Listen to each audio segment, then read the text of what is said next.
Hi everyone, welcome to Netgate Chemistry.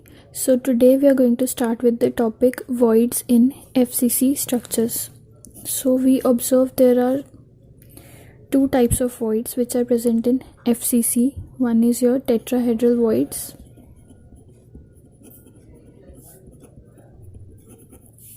and other is your octahedral voids.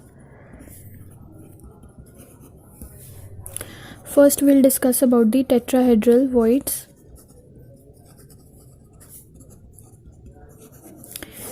Tetrahedral voids are formed when when four atoms are in contact with each other.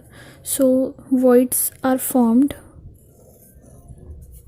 if four atoms are present like this. Then this void is known as your tetrahedral void. Or there is one more possibility, that if three atoms are present like this and one atom is present above these three, so this void inside these two types of voids, these are your tetrahedral voids. Okay, so basically tetrahedral voids are formed when four atoms come in contact with each other. There are two possibilities of the formation of tetrahedral voids. So if you consider a unit cell, so in a unit cell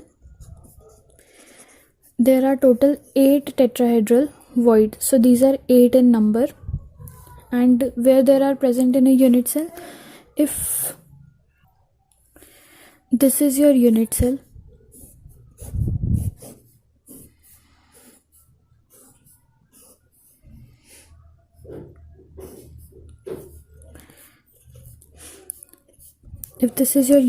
then tetrahedral voids will be present at each body center, and their position will be where, suppose this is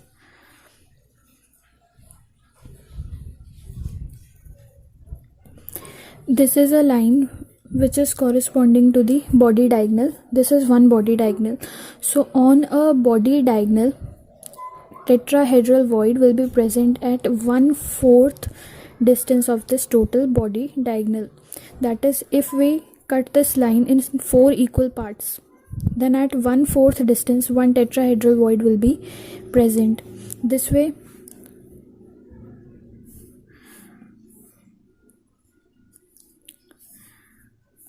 this one and this one, they also will be having one body diagonal. At 1/4 position tetrahedral voids will be present. Similarly for this and this,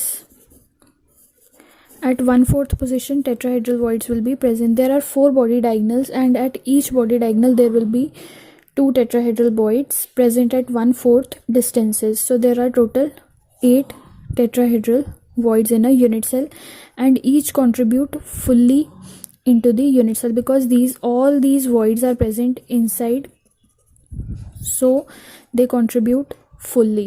Okay, so these are your tetrahedral voids. I hope this is clear, that if this is your unit cell,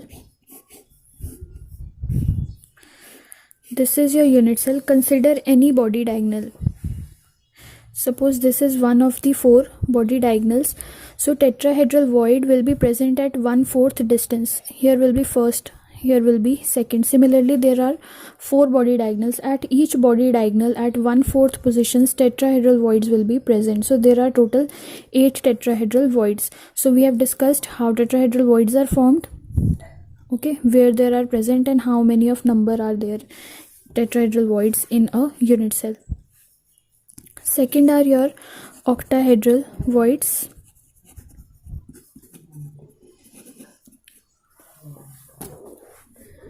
These are formed when 6 atoms come in contact with each other. The possibilities can be 1, 2, 3, and on top of these 3 there are 1, 2 and 3. So this void which is formed is your octahedral void. Similarly, one more possibility is there. See, these are 4 atoms like this. one atom is present below these 4 atoms and one atom is present above these. So there are total 6 atoms in contact with each other, and the void which is formed here, these are your octahedral voids. So this way your octahedral voids are formed. So where there are present, so consider this is your unit cell.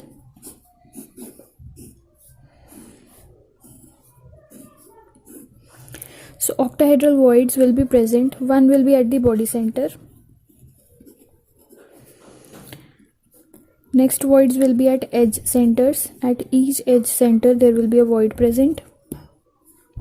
Okay, so we have to find out the contribution overall. In tetrahedral voids, all were contributing fully. For octahedral voids, see, one is present at body center which will be contributing fully. For edge center, each void present at edge center contributes 1/4, which we have discussed. There are 12 edges, so into 12, 3. So total contribution will be 3 plus 1, 4. Okay, so the atoms will be present which are present if in a question it is given that atoms are occupying all the octahedral voids, then that means that type of atoms are 4 in number per unit cell. In case of tetrahedral voids, the number of atoms which are, if it in a question it is saying that the particular A type of atom is occupying all the tetrahedral voids, that means 8 number of atoms are present per unit cell, because each atom present in tetrahedral void will be contributing fully. Okay, so these are all about the voids. So now that we know about the tetrahedral and octahedral voids, we can now discuss the DCC structure which was remaining. DCC structure. In DCC structure,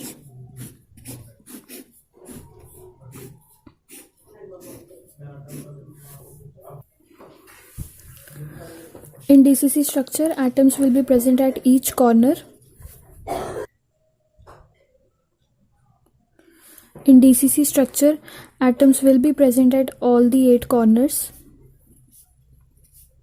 which we have written earlier, plus face centers. At each face they will be present 2, 3, 4, 5, 6. At 6 face centers, and they will occupy half of the so corners are occupied, face centers are occupied, and it will be occupying half of the tetrahedral voids. So now we know where tetrahedral voids are present. They are present at each body diagonal at 1/4 distance. So they will be occupying half of tetrahedral voids. There are total 8 tetrahedral voids, so they will be occupying 4 of them, and all 4 of them will be adjacent. So suppose corresponding to this corner at 1/4 distance, one tetrahedral void is present here at 1/4 distance. Next will be present adjacent to this here. Next will be present adjacent to this at 1/4 distance from here, like this, and one will be present adjacent to this here at 1/4 distance. So this will be your DCC structure. You just have to remember that tetrahedral voids are present at 1/4 distance. Okay, so it is going to occupy half of the tetrahedral voids which are adjacent to each other. So this is going to be your DCC structure. So now we are going to discuss about the relation between radius and edge length in SCC, FCC and BCC. So first case is your SCC.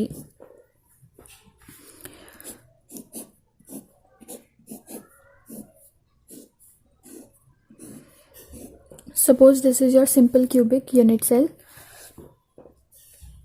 Atoms will be present at the corners. So suppose I am taking this front face.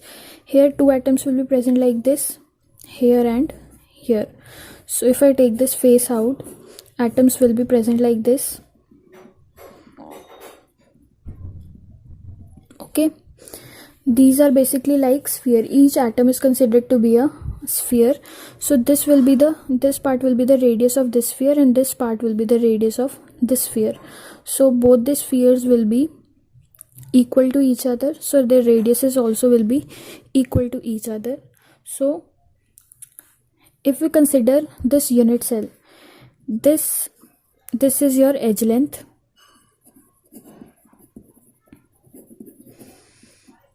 Okay, and D, we are going to define a term D, which will be nearest neighbor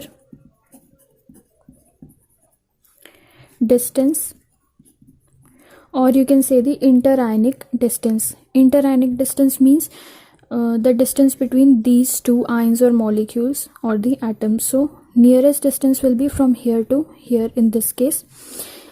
Edge length will be denoted by small a, and r will denote the radius of these atoms. So in case of SCC, you can see if this edge length is a, this edge length is also going to be a, this is also a. This a is equal to 2r here. Why? See, this is a sphere and this is the radius r from here to here, and this is also radius r from here to here. If you add r plus r, you will get a here. Again, I'll show you. If suppose this is the radius of first atom and this is the radius of your second atom, and this whole is your edge length of the cube, then if you add r and r, 2r, that is going to be your edge length. So this is your relation between a and r, but we want a relation between d and r. So d will also be equal to 2r, which will be equal to 2a, because nearest neighbor distance is this one. Nearest neighbor distance is this one. Between these two atoms, nearest neighbor distance is 2r, or you can say a. In case of FCC, what happens? Atoms are also present at the face centers. So if you consider this face, so this face will be having an atom present over here also, an atom present at the face center also, and atom here also. So if I take out this face will be having an atom at the center, an atom here also, and an atom here also. All these spheres are equal. So if you consider how many radiuses are occupied by this line, by this nearest neighbor distance d, how much is this one is going to be? So see, this is r, from here to here it is 2r, and this one is r. There is total 4r. Okay, and this line, basically this is the diagonal of this given square. So if this is a square having sides a and a, what will be this third side? Using Pythagoras theorem, you can find out this side will be root 2a. How? You can apply Pythagoras theorem. If this is a, b, c and d, then ac square will be equal to ad square plus cd square. So ac square will be equal to a square plus a square.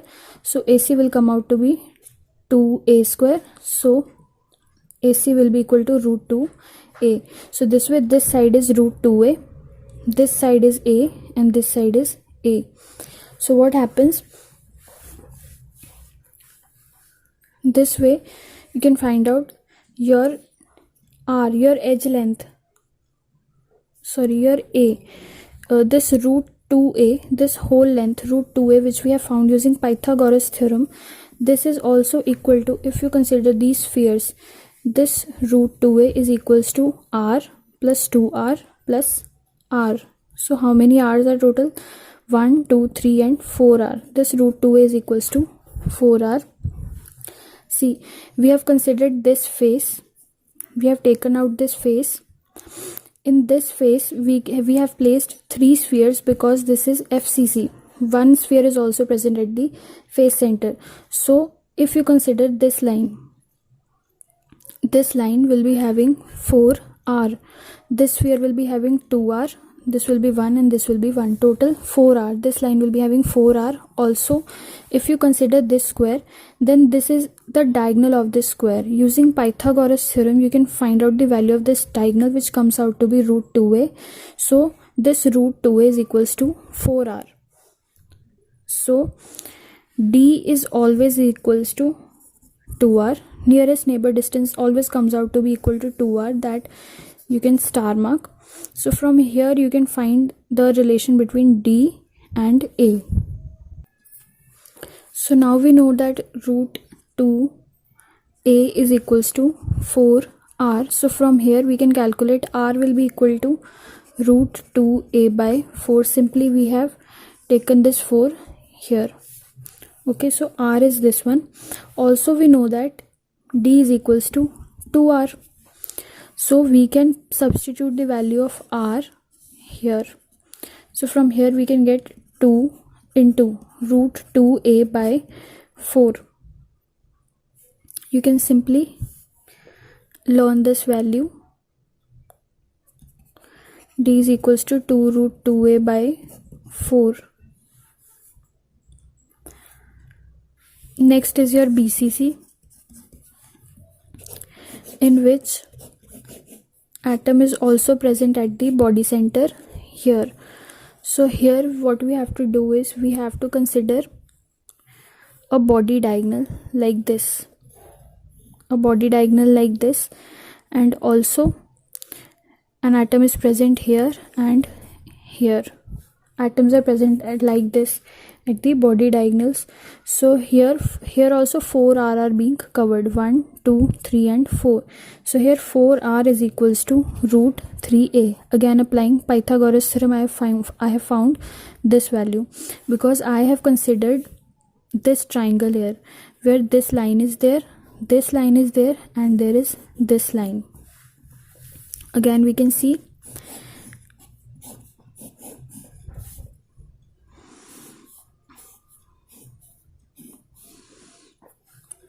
consider any body diagonal. Suppose I am taking this body diagonal.